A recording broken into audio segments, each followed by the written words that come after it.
Meski jadwal tentatif Pilkades gelombang ketiga sudah dibuat, namun Dispemdes Kabupaten Seruyan masih menunggu kebijakan kepala daerah. Sebagaimana diketahui bersama, pemilihan kepala desa gelombang ketiga akan dilaksanakan di Kabupaten Seruyan. Namun apakah akan sesuai jadwal yang telah ditentukan, mengingat banyak agenda besar lainnya yang ditunda pelaksanaannya dikarenakan wabah COVID-19.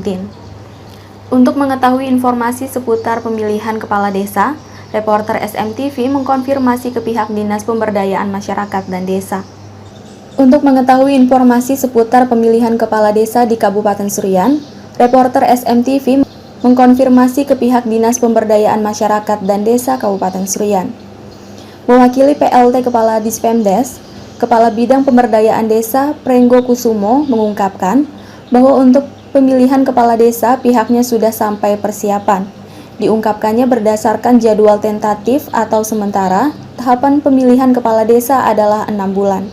Dan mengacu pada jadwal sementara tersebut, waktu pelaksanaan pemilihan kepala desa adalah tanggal 27 Oktober 2020 dan pelantikannya tanggal 29 Desember 2020.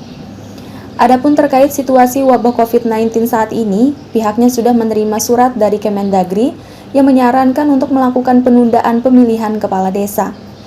Menindaklanjuti hal tersebut, diakui Prenggo, Dispemdes Kabupaten Seruyan sudah bernota dinas kepada Bupati Seruyan terkait pertimbangan apakah Pilkades dilaksanakan sesuai jadwal tentatif atau ditunda.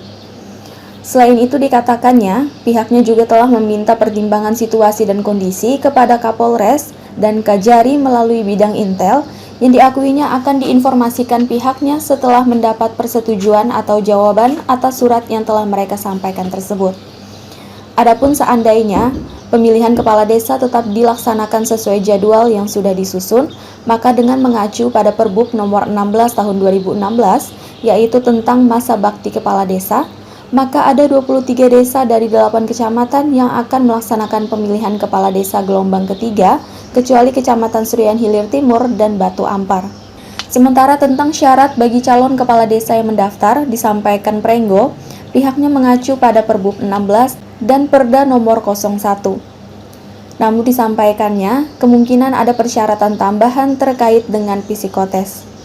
Diungkapkannya bahwa ada poin dalam Perbub tahun 2016 yang menyebutkan bahwa calon kepala desa harus sehat jasmani dan rohani atau dikatakannya tidak terganggu ingatan. Yang mana terkait itu disampaikan Prenggo, pihaknya juga sedang mengusulkan kemungkinan-kemungkinan apabila ada tes psikologi atau psikotes. Wacana kemarin yang disampaikan oleh Bapak Bupati bahwa ada pemilihan kepala desa serentak, bagaimana? Apakah ditunda juga atau terus lanjutin? Jadi secara umum terkait Pilkades kita sudah di tahapan persiapan sampai dengan saat ini. Jadwal sudah kita buat tentatif. Itu tahapannya 6 bulan. Mengacu kepada jadwal tentatif, pelaksanaannya itu kita ada di 27 Oktober pemilihannya, kemudian pelantikannya di 29 Desember. Tapi dalam hal ini terkait dengan pandemi COVID-19, kita sudah menerima surat dari Kementerian Dalam Negeri agar disarankan untuk melakukan penundaan. Terkait dengan hal itu kami tindak lanjuti. Kami sudah bernota dinas kepada Bupati terkait dengan pertimbangan apakah dilanjutkan atau tidak Pilkades ini. Kami juga meminta pertimbangan situasi kondisi kepada Kapolres dan Kajari melalui bidang Intel. Nanti mungkin akan kami informasikan setelah kami mendapat persetujuan atau jawaban atas surat-surat kami tersebut.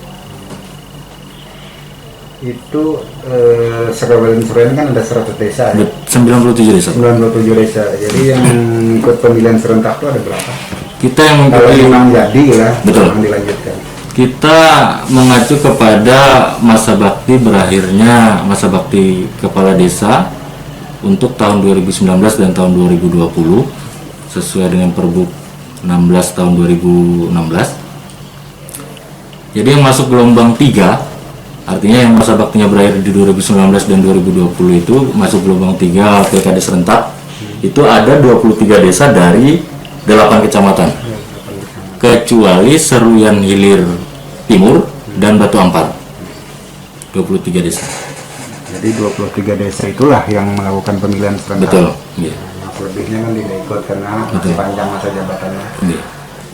Untuk syarat-syarat untuk calon kades masih tetap sama, tidak ada perubahan. Sama, kita masih mengacu kepada Perbup 16 tadi, juga ada Perda 01. Nah, memang kita sekarang sedang mengupayakan, juga kita bernoti dinas, kemungkinan ada persyaratan tambahan terkait dengan uji atau psikotes. Karena memang memungkinkan di situ bahwasannya pada poin H kalau tidak salah di Perbup 16 itu bahwasannya calon kepala desa itu wajib sehat jasmani dan rohani, tidak terganggu ingatannya, begitu kurang lebih. Jadi mengacu kepada poin tersebut, kita sedang mengusulkan kemungkinan apabila ada tes psikologi atau psikotes. Mungkin yang tambahan informasi itu. Kalau yang lain daripada itu enggak ada, biasa aja. Memang ada biasa, sama seperti yang dulu. Dari Kuala Pembuang, Kabupaten Serian, Tim Liputan Info Serian melaporkan.